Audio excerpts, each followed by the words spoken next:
Hello there, fellow ex-soldiers.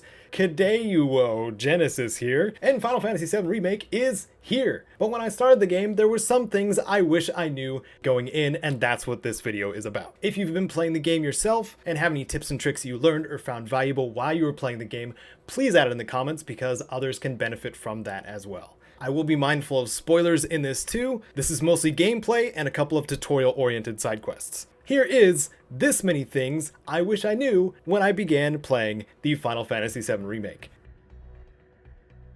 The Final Fantasy VII Remake is a groovy mix between active and turn-based combat, with the ATB gauges being kind of the center of it. These are the blue bars when you're in combat on the lower right-hand side that fill up over time or as you start using your basic attacks on enemies. Bear in mind that all the actions beyond what you can do with square and triangle will require 1 or 2 ATB bars to execute. Spells, item usage, and abilities are all tied to the ATB, so sometimes stocking up on ATB is better than burning it as soon as you have it.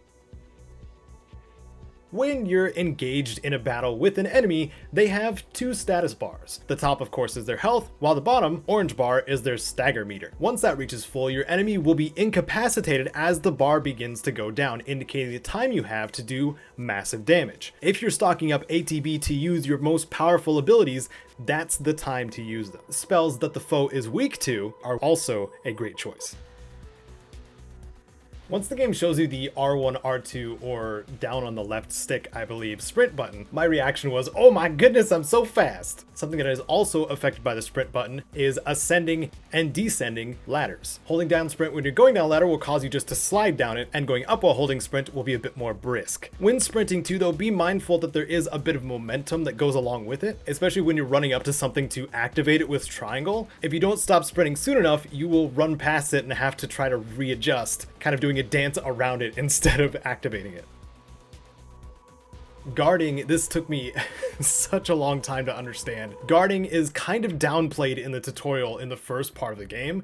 It becomes insanely important later on. Blocking will save you far more often than evading will. I know other action games teach you that rolling is king, but a little bit of unlearning might need to happen here. Sure, with some enemy projectiles you can just evade out of the way, or in the case of some big beam attacks, you want to stand behind something. Evasion has its place, of course, for when an enemy tries to bind you, or avoiding projectile attacks like ice or fire. But often, attacks with large area of effects or a ton of small projectiles like bullets are better off simply being blocked. If you're encountering a brand new enemy you haven't yet, holding block at the start of the fight will give you a chance to learn their moves and take reduced damage while doing so. That part makes sense. Once you're familiar with how they'll come at you, Cloud can launch into Punisher mode and dish out the pain.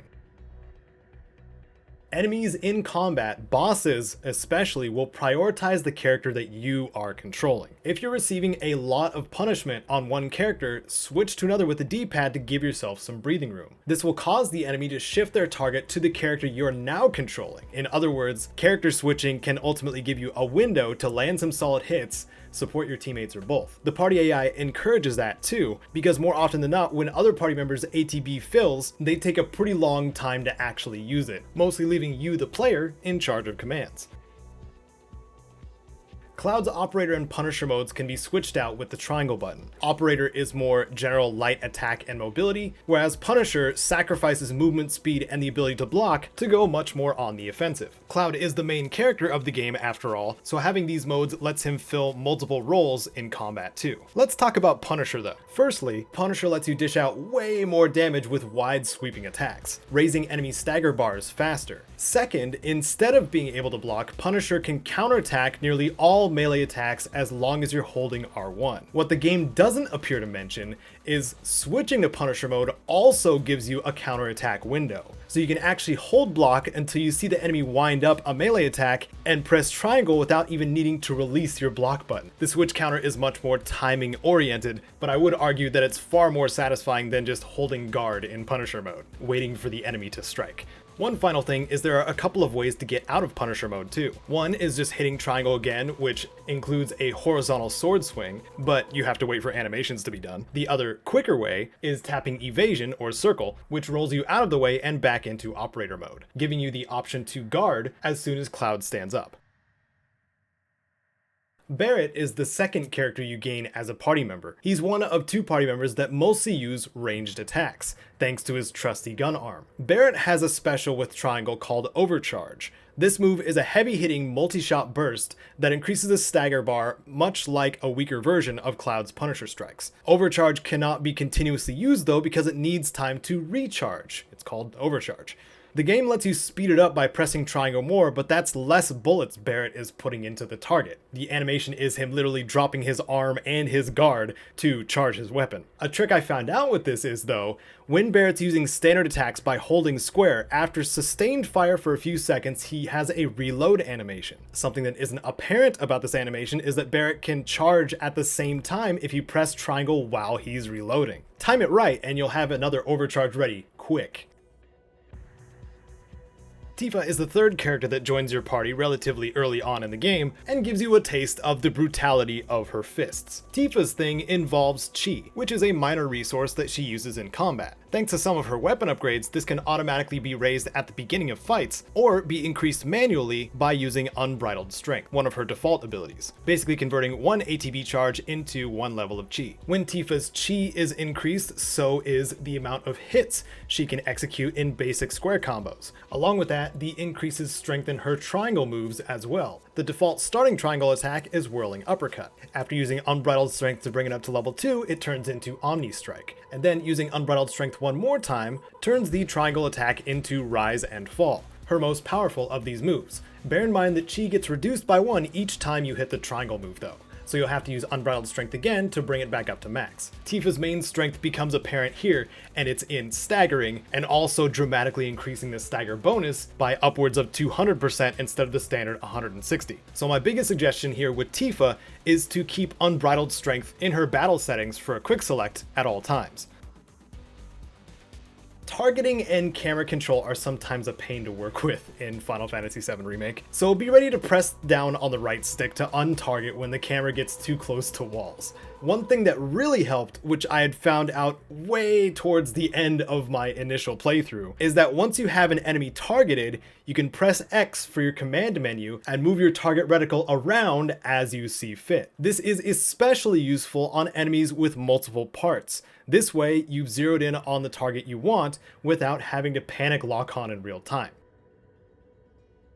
Heal with potions or magic when you're outside of fights, since within a fight, you have to wait for your ATB gauge. If you go in wounded, you're not gonna have the best start of that fight. MP is also a valuable commodity, so ensuring you've used an ether if your MP is low, or destroyed some crates to regain some is also important. Something I didn't know about or use my entire playthrough until starting again is you can multi-use and multi-cast your healing items and spells by holding L1 until everyone's health is back at full.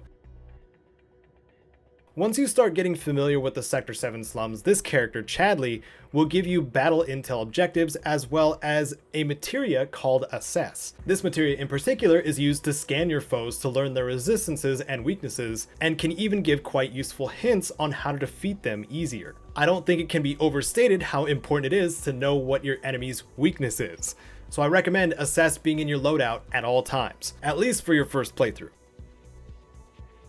On the topic of learning your enemy, Final Fantasy VII Remake battles are often a game of elemental rock, paper, scissors. I know I just talked about how important Assess is, and if you have already assessed the enemy but forgot what they're weak to, you can press the touchpad on your controller to bring up the enemy info again. But this of course breaks up the flow of combat, and sometimes you just want to keep fighting, so here's a quick reference to what enemies are generally weak against. Humans are weak to fire.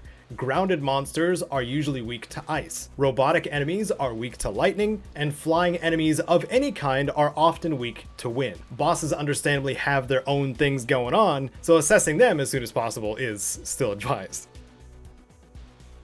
Save your gil when you go to materia vendors. You don't need to buy more materia. There's one exception to this. Hear me out. If you explore the map, do side missions, and take part in minigames, you will have way more materia than you'll be able to equip. The materia you buy from Chadley after getting battle intel is of course the exception to this rule, since each materia you unlock has a massive discount the first time you buy it.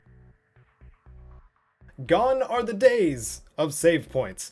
There's an autosave feature in this game. You also have 10 manual save slots that you can save to whenever you feel like it. If you are seeking out trophies to or want to replay a particular chapter in the game, after you complete the game, you do get hard mode unlocked as well as chapter select, letting you retain all of your character progress and giving you a choice of what to do next. So now I would like to know from you what kind of tips and things you've learned while you've been playing. And the big upside of sharing in the comments is that other people can benefit from the things that you share as well. And I like to promote helping each other out as much as I can with the games that we love. If you feel like supporting what I do here, making no-nonsense guides and tips and tricks and other junk, toss a buck or more my way on Patreon, and you can join the awesome people in the on-screen credits, including Wasteland Legends fan. If not, that's cool. You can do whatever you see fit. Thank you so very much for watching. I'm Kato Genesis, and may you wander Midgar like you own it.